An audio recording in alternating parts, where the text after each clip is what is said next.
নমস্কার, আমি doctor Ambar Konar, consultant pain and rehabilitation physician, lead consultant রিহ্যাবানা নিউরো রিহ্যাব সেন্টার, কলকাতা।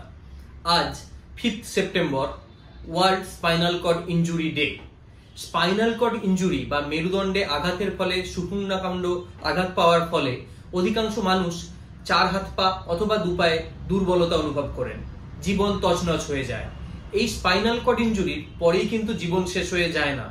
অনেক লড়াই এবং তার ফলে সঠিক রকম চিকিৎসা এবং রিহ্যাবিলিটেশনের ফলে আবার কিন্তু রোগী আগের জীবনে ফিরতে পারেন, অপটিমাল ফাংশনাল আউটকাম অ্যাচিভ করা সম্ভব হয়।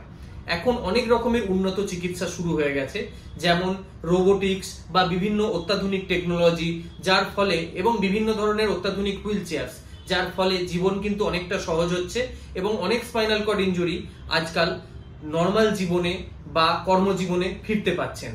কাজেই স্পাইনাল কর্ড ইনজুরি হওয়া মানেই কিন্তু জীবন শেষ নয়। এবছরের theme fall prevention and spinal cord injury prevention.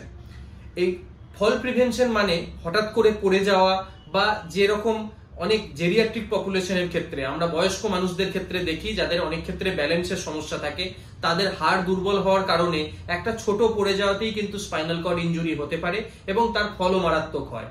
কাজেই যদি পড়ে যাওয়া জিনিসটাকে আটকানো যায় বা এই ফল প্রিভেনশন করা যায়, তাহলে কিন্তু আমরা একটা বড় বিপদের হাত থেকে বাঁচতে পারি।